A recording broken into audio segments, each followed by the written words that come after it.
I never thought much about Aunt Lydia.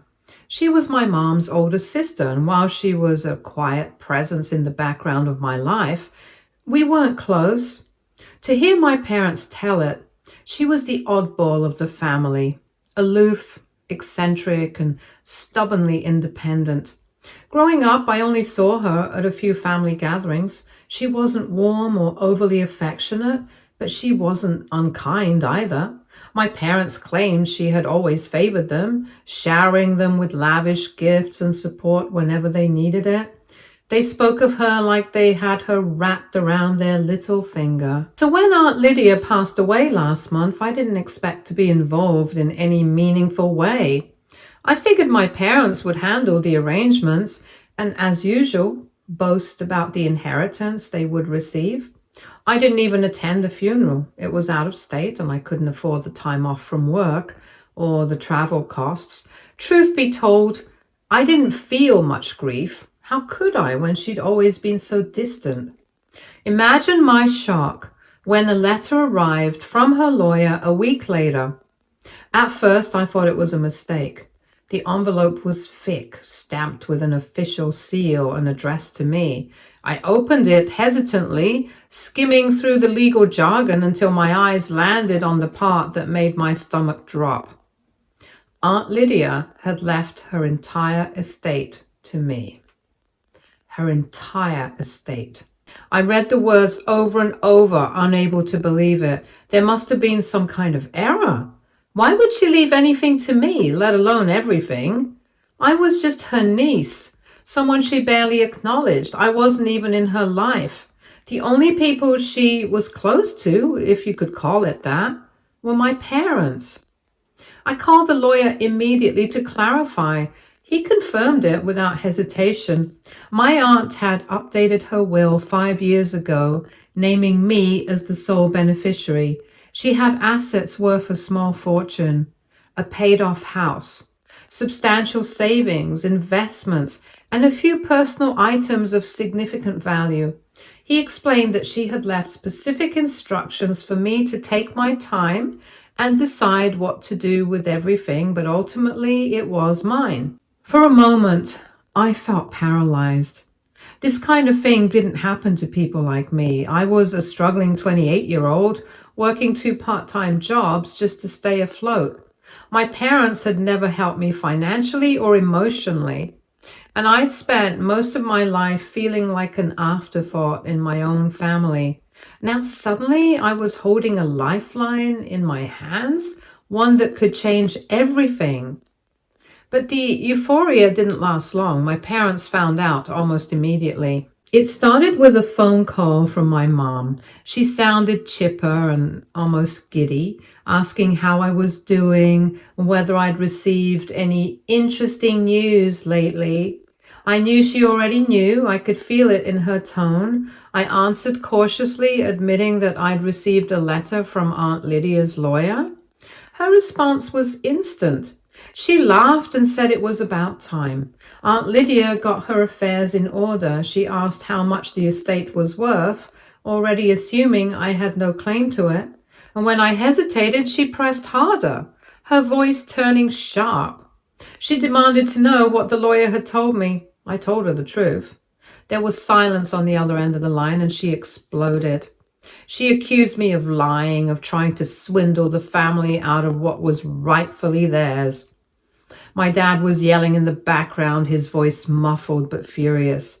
They were both ranting about how Aunt Lydia would never do something like this, how it must be a mistake, and how I had no business keeping money that belonged to them. "She was our sister, not yours," my mom snapped, her voice trembling with anger. "You have no right to her estate. She only left it to you because you manipulated her somehow. You'd better do the right thing and hand it over. Family comes first." I couldn't believe what I was hearing. Manipulated her? I barely even spoke to Aunt Lydia. I reminded my mom of that, but she wasn't interested in logic. She kept repeating that it wasn't fair, that Aunt Lydia must have been confused when she wrote the will, and that I owed it to them to correct this injustice. The next few days were a blur of phone calls, texts, and even an unannounced visit from my parents. They weren't just angry, they were livid. My dad demanded that I sign over the inheritance immediately, claiming that it was their birthright. He kept bringing up how hard they'd worked to raise me, how much they'd sacrificed, and how ungrateful I was being by even considering keeping the money. I tried to stay calm, but their constant badgering was exhausting. Every time I stood my ground, they turned up the guilt. They said I was tearing the family apart and that I was being greedy and that I'd regret it if I didn't do the right thing. At one point, my dad said, "You think this money is yours, but it's not. It's ours. She was our sister, not yours. What would people think of you if they knew you were stealing from your own parents?" I was stunned. Stealing? The audacity of it was almost laughable, but there was nothing funny about the way they were treating me.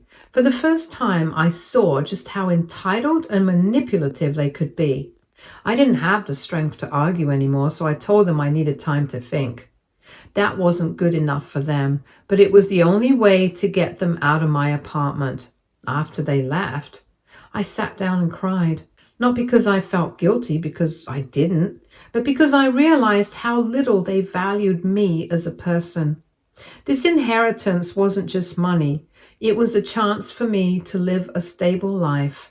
No matter how much they tried to guilt trip me, I wasn't going to let them take that away. As I wiped my tears and took a deep breath, I made a decision. If they thought they could scare me into submission, they were about to learn just how wrong they were. Update 1. The next morning, I woke up to find dozens of missed calls and text messages from my parents. My mom had even gone as far as leaving a few voicemails, each one more dramatic than the last. In one, she was sobbing, saying she couldn't believe how I was betraying the family. In another, her voice was cold and cutting, accusing me of being selfish and ungrateful. My dad had left a shorter, angrier message, threatening to involve lawyers if I didn't make this right. I ignored all of it. Instead, I focused on getting in touch with Aunt Lydia's lawyer. I needed to understand exactly what I was dealing with before things escalated further. The lawyer, Mr. Clark, was patient and professional, explaining everything in detail. Aunt Lydia's will was airtight, and she had left clear instructions about her intentions. She wanted me, and only me, to inherit her estate. When I asked him why she'd chosen me, he hesitated before answering. He said that Aunt Lydia had spoken highly of me in their meetings, describing me as hardworking and kind. Apparently, she had been keeping tabs on me over the years, even though we hadn't been close. I was stunned. All those times I thought she was distant and indifferent, she had actually been paying attention. Mr. Clark added that Aunt Lydia had been disappointed in how my parents treated me. She felt they were entitled and dismissive and didn't appreciate the sacrifices I'd made to support myself. It was a lot to process. I'd spent my whole life feeling overlooked and undervalued, yet here was someone who had quietly seen my struggles and wanted to make a difference. The thought brought tears to my eyes. After the call, I felt a renewed sense of determination. Aunt Lydia had chosen me for a reason, and I wasn't going to let my parents bully me into giving up her legacy. But standing up to them wasn't going to be easy. That afternoon, I got another knock on my door. This time, it was my older cousin, Sarah, who I hadn't seen in years. She was my parents' favorite niece and had always been their golden child. Growing up, I was constantly compared to her. How she was prettier, smarter, more successful. I wasn't surprised that they'd sent her to talk to me. Sarah wasted no time getting to the point. She said she'd heard about Aunt Lydia's will and wanted to help me see reason. She claimed my parents were devastated and that I was being cruel by refusing to share the inheritance with them. She said my mom had been crying nonstop. My dad was losing sleep over the betrayal. Then she leaned in, her tone dripping with condescension, and said it wasn't too late to fix things. You have to understand, Sarah told me. Aunt Lydia must have been confused. She probably didn't realize the strain this would put on the family. You don't want to be the cause of a permanent rift, do you? I couldn't help but laugh. I asked her if my parents had ever considered how their behavior might have affected me. Did they think about the rift they created when they constantly put me down, ignored my needs, and made me feel like I didn't matter? Sarah looked uncomfortable but kept pushing. She said I was being too emotional and needed to think logically. She even suggested I give my parents a reasonable portion of the inheritance to keep the peace. It was infuriating. She was treating me like a child who didn't understand the consequences of my actions, when in reality I understood them all too well. My parents had spent years undermining my confidence, making me feel small, and now they wanted me to hand over the one thing that could finally give me some independence. I told Sarah that I wasn't interested in negotiating. Aunt Lydia's will was clear, and I had no intention of going against her wishes. If my parents had a problem with that, they could take it up with the lawyer. Sarah left in a huff, muttering something about how I was making a big mistake. I didn't care. The next few days were eerily quiet. My parents stopped calling and texting, and for a moment I thought they might have given up. But deep down, I knew better. And sure enough, the calm didn't last long. One morning, I woke up to a barrage of notifications on my phone. My mom had posted a long, emotional rant on Facebook, accusing me of stealing the inheritance and tearing the family apart. She painted herself as the victim, claiming that Aunt Lydia had been mentally unstable when she wrote the will and that I was taking advantage of her confusion. The post was filled with lies, but it didn't matter. My parents' friends and extended family members immediately jumped to their defense, flooding the comments with messages of support. They called me greedy, selfish, and heartless, saying I was betraying my own parents for money. It was humiliating. I hadn't even told most people about the inheritance, and now my personal business was being dragged into the spotlight. At first, I felt a wave of panic. I didn't know how to respond or if I should respond at all. But as I read through the comments, something shifted. These people didn't know me. They didn't know the sacrifices I'd made to survive or the years of emotional neglect I'd endured from my parents. They were judging me based on a one-sided narrative, and I realized I didn't owe them anything, not an explanation, not an apology, nothing. Instead of engaging with the post, I called Mr. Clark again. I told him about the situation and asked for his advice. He reassured me that my parents had no legal claim to the inheritance, no matter how much noise they made.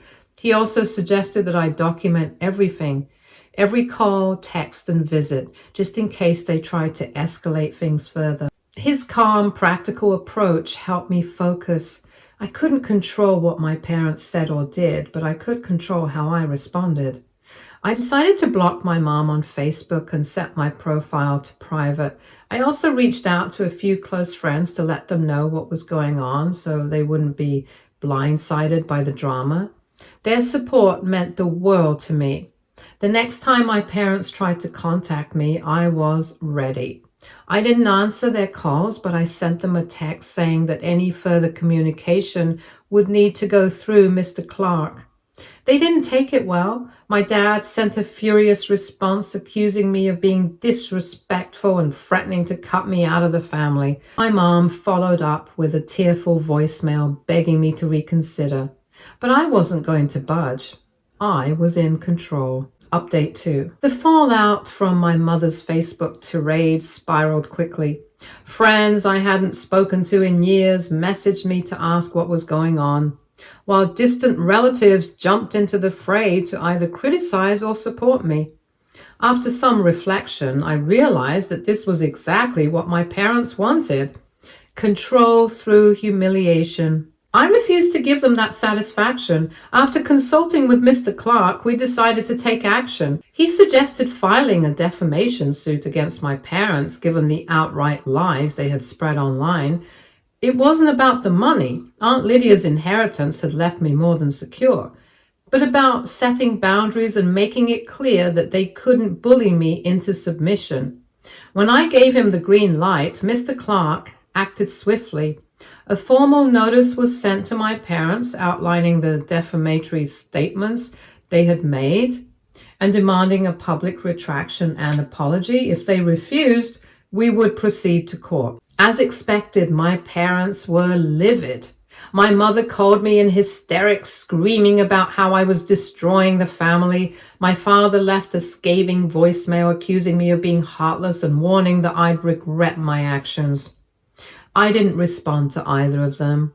Then came the begging. A few days later, Sarah showed up unannounced at my doorstep, her usually confident demeanor replaced by nervousness. She tried to guilt trip me, saying that suing my parents was crossing the line and that I needed to consider how this was affecting their health. I wasn't moved. I told her that if they were so concerned about their health, they should have thought about the consequences of their actions before spreading lies about me online. Sarah didn't like that answer. She shifted tactics, claiming that I was overreacting, that the family could settle this privately. She even suggested that I could have my parents apologize in person rather than dragging them through the humiliation of a public apology. I laughed bitterly and told her it was too late for that. For years, they had treated me like an afterthought, dismissing my feelings and prioritizing their own desires. Now they were finally facing the consequences of their behavior, and I wasn't going to back down. When Sarah realized I wasn't budging, she tried one last desperate move. She brought up Aunt Lydia, suggesting that my aunt wouldn't have wanted this kind of conflict in the family. I cut her off, reminding her that Aunt Lydia had left her fortune to me for a reason. I wasn't going to let anyone disrespect her memory by turning her final wishes into a bargaining chip. The next day, Mr. Clark informed me that my parents wanted to settle. They had realized they didn't have a strong defense and were eager to avoid the embarrassment of a court case. I expected them to negotiate, but instead they agreed to Mr. Clark's conditions without much resistance. The conditions were simple. They had to issue a public apology on social media, retracting their false statements and acknowledging the harm they had caused. Additionally, they would pay me $4,000 in damages, not because I needed the money, but as a symbolic gesture to show that their actions had consequences. But I wasn't done yet. I told Mr. Clark I had one more condition. If Sarah wanted to play mediator, she could start by apologizing to me personally, and I didn't want a half-hearted apology either. I wanted her to kneel. Mr. Clark was taken aback, but he agreed to include the demand in the settlement. My reasoning was simple. Sarah had spent years bullying me, making snide comments about my appearance, my choices, and my achievements. She had always been my parents' golden child, even though she was just their niece, basking in their praise while I was treated like an outsider. If she wanted to defend them so passionately, she could show me the same level of humility they were being forced to display. When Sarah heard about my demand, she was furious. She called me, yelling about how humiliating it would be, accusing me of being vindictive. I told her she was welcome to walk away if she didn't want to apologize, but I wouldn't go through with the settlement. If she was going to meddle in my life and side with my parents, she needed to understand that her actions had consequences too. In the end, she agreed. The apology happened a week later in my lawyer's office, and my parents looked defeated as they handed me the signed settlement agreement. My mother's eyes were red from crying, and my father avoided making eye contact. Mr. Clark read over the documents to ensure everything was in order before nodding to me. Sarah stood off to the side, her arms crossed tightly over her chest. She looked like she wanted to be anywhere else but there. When it was her turn, she hesitated for a moment, glancing at my parents for support. My dad gave her a small nod and she stepped forward reluctantly. I told her to kneel. Her face flushed with anger, but she didn't argue. Slowly, she lowered herself to the floor, her eyes blazing with resentment. She mumbled an apology, her voice barely audible. I told her to speak up, and she repeated herself, louder this time, saying she was sorry for the way she had treated me and for siding with my parents. She admitted that her actions had been hurtful, and she had been wrong to dismiss my feelings. It was a small victory, but it felt significant. For once, I wasn't the one being belittled or dismissed, and for once, I was the one holding the power. After the apologies were done, I stood up and walked out without looking back. I didn't need to hear their excuses or their justifications. I had spent my entire life trying to earn their approval, but now I realized that their opinions didn't matter. What mattered was that I had finally stood up for myself. The public apology went live on my parents' social media accounts later that day. It was carefully worded, no doubt with the help of their lawyer, but it was enough to clear my name. They admitted to spreading false information and acknowledged that their actions had caused me harm. The $4,000 settlement was deposited into my account shortly after. It was a drop in the bucket compared to Aunt Lydia's inheritance, but it wasn't about the money. It was about proving that I wasn't going to be pushed around anymore. As for Sarah, she avoided me after the apology. I heard through relatives that she was embarrassed by the whole ordeal, but I didn't care. She had played her part in my parents' toxic behavior for years, and it was time she faced the consequences. With the legal drama behind me, I finally felt a sense of peace. Aunt Lydia's inheritance had given me more than financial security. It had given me the strength to stand up for myself and demand the respect I deserved. Update 3. When Aunt Lydia left me her entire fortune, it wasn't just money, it was trust. She believed in me to do what was right, to use her legacy in a way that mattered. I didn't take that lightly.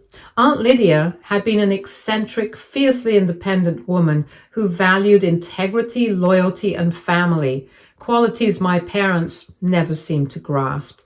I wanted to honor her in a way that reflected who she was and what she stood for. At first, I wasn't sure what to do. The sheer numbers were intimidating. While a portion of the money was tied up in investments, there was still an incredible amount at my disposal. I wasn't about to squander it on frivolous luxuries. Aunt Lydia wouldn't have approved of that, and besides, it didn't feel right. I had spent so many years scrimping and saving, carefully budgeting every penny, that the idea of reckless spending made me uneasy. One of the first things I did was secure my own future. I paid off all my debts, including student loans, credit cards, and the small mortgage I had on my modest home. Knowing I was financially free was an incredible weight off my shoulders. I also set up a substantial emergency fund, ensuring I would never have to worry about unexpected expenses again. Next, I turned my attention to Aunt Lydia's home. Her sprawling Victorian estate had been the centerpiece of her life. It was in need of some serious repairs and renovations, but I couldn't bear the thought of selling it or letting it fall into disrepair. I hired a team of professionals to restore the house to its former glory, but I knew this inheritance wasn't just about me. Aunt Lydia's life had been one of quiet generosity, Mr. Clark informed me. She had always given what she could, whether it was donating to local food banks, supporting shelters for women, or funding education programs, and continuing that legacy felt like the most natural and meaningful way to honor her. I also made donations to charities Aunt Lydia had supported throughout her life. Local food banks received generous contributions, ensuring families in need wouldn't go hungry. Women's shelters were provided with much needed funding to offer resources, counseling, safe spaces for survivors of domestic violence. One of the most personal donations was to a literacy program that helped adults learn to read. Aunt Lydia had volunteered there for years, and I remembered how passionately she spoke about the joy of seeing someone discover the world through books for the first time. Donating in her name felt like bringing her full circle with something she had loved. When word spread about what I was doing with Aunt Lydia's fortune, I wasn't surprised to hear from my parents again. Their entitlement was boundless, and they weren't about to let the inheritance slip through their fingers without trying every angle. This time, though, they had a new tactic. They sent relatives to plead their case. It started with a voicemail from one of my aunts who barely spoke to me even on holidays. Her tone was dripping with fake warmth as she talked about how proud Aunt Lydia would be of the donations I had made. Then came the pivot. My parents had mentioned how they were struggling financially, she said. And wouldn't it be wonderful if I could extend some of Aunt Lydia's generosity to them? What rubbish. Struggling financially? Who were they trying to fool? I didn't respond. The next day, a cousin I hadn't seen since I was a teenager sent me a long text. She reminisced about the one time Aunt Lydia took us both out for ice cream and then subtly shifted the conversation to how my parents were going through a tough time. According to her, it was only fair for me to help them since they were still family. I stared at the text for a long time before deleting it. If these people thought they could guilt trip me into handing over money, they were about to be sorely disappointed. What really got under my skin, though, was how they tried to weaponize family against me. Where was this sense of family when I was growing up and being ignored and dismissed by my parents? Where was it when I had to scrape by on my own while my cousin Sarah was pampered and coddled? Now that I had something they wanted, suddenly I was family again? But not all my relatives were the same. A few cousins, like my father's niece Sophia, had always been kind to me. When I saw how hard Sophia was working to put herself through nursing school, I decided to offer her some help. I reached out to her directly and had a conversation with her. She was hesitant at first, but when I assured her it was Aunt Lydia's money and not my parents', she gratefully accepted. Sophia wasn't the only one. I also helped my cousin Marcus, who had always stuck up for me when we were kids, to pay for his trade school tuition. Both of them were genuinely grateful, and seeing their excitement and relief made me feel like I was doing something meaningful with the inheritance. Of course, word got back to my parents that I was helping Sophia and Marcus, and that's when the calls and texts from them started up again. My mother left me a voicemail. I could hear her voice trembling, and she said she couldn't believe I was giving money to cousins while my own parents were struggling. She accused me of being selfish and ungrateful and of disrespecting the people who raised me. My father's voicemail was even more direct. He demanded to know why I was helping distant relatives instead of supporting my immediate family. I didn't bother responding to either of them. Their persistence didn't stop there. They started texting me daily, alternating between guilt-tripping me and outright insulting me. My mother said Aunt Lydia would have been ashamed of how I was treating them. My father said I was a heartless daughter who would regret abandoning her family. It was laughable, really. These were the same people who had ignored me my entire life, who had sided with Sarah even when she bullied me relentlessly, and who only ever saw me as a backup plan when they needed something. They had the audacity to call me heartless? Eventually, they took things a step further. My father called me one night, his voice dripping with anger. He said that if I didn't start supporting them financially, they would have no choice but to tell everyone how ungrateful and cruel I was. I asked him, how was the new farmhouse he had just bought? He stopped mid-rant. He stammered. I told him that he would be hearing from my lawyer again, and hung up. That was the last straw. I contacted my lawyer the next morning and explained the situation. I told him about the constant calls, the text, and the way my parents were trying to get money from me through relatives. He listened patiently and then assured me that he would take care of it. Within a week, my lawyer had sent a formal warning to my parents. The letter outlined how their repeated attempts to harass me were unacceptable and that any further contact would result in legal action. It was clear and firm and left no room for misinterpretation. I didn't hear from them directly after that, but my aunt called me a few days later, furious. She said I had gone too far by threatening legal action against my own parents. I calmly explained that I had no obligation to tolerate harassment, even from family, if they couldn't respect my boundaries, and I had every right to protect myself. I asked her if she wanted to be next. My parents eventually backed off, but not without one last attempt to paint themselves as victims. They posted a vague message on social media about how ungrateful children forget the sacrifices their parents made. They hadn't learned their lesson. Some relatives chimed in with sympathetic comments, but others who knew the truth defended me. Sophia even commented, saying that Aunt Lydia had made her wishes clear and that I was honoring her memory in the best way possible. Seeing her stand up for me brought tears to my eyes.